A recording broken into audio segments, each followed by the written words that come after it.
भाजपा में कोई ऐसा नेता ही नहीं जो तेजस्वी यादव के कद को टक्कर दे सके। एकदम ध्यान से इस बात को सुनिएगा। भाजपा ने विजय सिन्हा को नेता प्रतिपक्ष बनाया। विजय सिन्हा अपने गांव के भूमिहारों को भी भाजपा में वोट नहीं दिला सके। इसके बाद सम्राट चौधरी विधान जो परिषद है उसमें विपक्ष के नेता बनते हैं, लेकिन सम्राट चौधरी क्या कमाल कर पाए हैं अब तक, इसे आप बखूबी जानते हैं।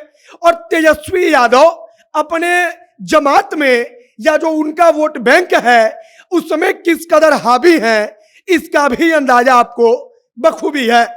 मतलब कि अगर स्पष्ट शब्दों पर कहा जाए तो बिहार में मौजूदा वक्त में तेजस्वी यादव से बड़ा कोई यादवों का नेता सक्रिय नहीं है। लेकिन भाजपा में विजय सिन्हा अपने दम पर भूमिहारों के वोट को एक तरफा भाजपा में ले जाने की कुव्वत नहीं रखते। सम्राट चौधरी अपने जाति का वोट एक तरफा अपने दम पर भाजपा में लाने की कुव्वत नहीं रखते, और इसीलिए अब राजद भी कहती है कि इनके पास ना नेता है ना इनके पास कोई नियम है। बाकी नमस्कार, मेरा नाम है मोहित कुमार सिंह और आप जनता जंक्शन देख रहे हैं। यह वीडियो अफजल फर्नीचर के द्वारा प्रायोजित है। अफजल फर्नीचर बिहार का एक ऐसा ब्रांड है जो आपको कम कीमत में अच्छी फर्नीचर देने की गारंटी देता है। अब तक अफजल फर्नीचर मुजफ्फरपुर से आपकी सेवा कर रहा था, लेकिन अब राजधानी पटना में भी इनका शोरूम खुल चुका है, जो कि राजधानी पटना में 0 माइल के पास जो एसपी का पेट्रोल पंप है उसके ठीक बगल में स्थित है। तो आपको अगर फर्नीचर की खरीदारी करनी है तो एक बार यहाँ पर जाइए, वहां पर जाकर देखिए। अब हम वापस लौटते हैं अपने खबर पर। विजय सिन्हा पर सबसे पहले बात करेंगे। विजय सिन्हा भाजपा में विपक्ष के विधानसभा में नेता है। विजय सिन्हा को जब नेता प्रतिपक्ष बनाया गया तब कहा गया कि विजय सिन्हा के सहारे अब कम से कम भूमिहारों को भाजपा तो अपने पाले में ला लेगी, उनको लपेट लेगी। लेकिन मोकामा का चुनाव परिणाम बताता है कि विजय सिन्हा के पास वो ताकत नहीं कि वो भूमिहारों को अपने चेहरे के बदौलत अपने दम पर भाजपा के प्रति एक तरफा खड़ा कर दे।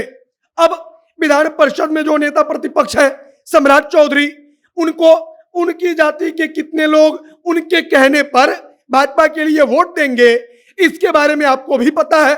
सम्राट चौधरी निश्चित तौर पर एक फैक्टर हो सकते हैं, लेकिन ऐसे फैक्टर मौजूदा समय में नहीं है कि वो तेजस्वी यादव को चुनौती दे सके या तेजस्वी यादव के सामने खड़े हो सके। फिलहाल बिहार में इसी चीज पर चर्चा चल रही है कि तेजस्वी के कद का भाजपा में कोई नेता ही नहीं, तो भाजपा चुनाव कैसे जीतेगी। अब अगर हम बात तेजस्वी यादव की करें तो तेजस्वी यादव के पास यादवों का एक मुश्त वोट है और यादव वोटों पर तेजस्वी का जादू चल चुका है। यादवों के सबसे बड़े नेता बिहार में तेजस्वी बन चुके हैं।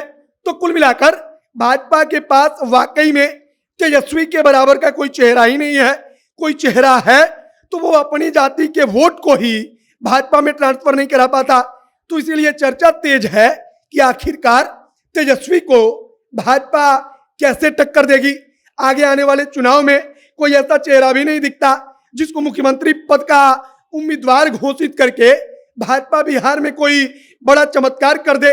तो कुल मिलाकर भाजपा को एक ऐसा नेता खोजना होगा जो तेजस्वी के कद को बराबरी दे सके। लेकिन मौजूदा वक्त में तेजस्वी के कद को बराबरी देने वाला बिहार में कोई भी नहीं है, चाहे वो कोई भी दल हो। भाजपा की अगर हम बात छोड़ दें फिर भी तेजस्वी को कोई टक्कर नहीं दे सकता। बाकी तेजस्वी यादव के बढ़ते कद और भाजपा में तेजस्वी यादव का कोई विकल्प ना रहने के बारे में आपका क्या विचार है, कमेंट बॉक्स में लिखकर बताइएगा। आगे जो कुछ नई जानकारी, जो कुछ नया अपडेट बिहार की राजनीति से जुड़ा हुआ आएगा, सब कुछ जनता जंक्शन के माध्यम से आप तक हम पहुंचाएंगे। कैमरे पीछे विशाल खड़े हैं और मैं मोहित कुमार सिंह। बहुत बहुत धन्यवाद।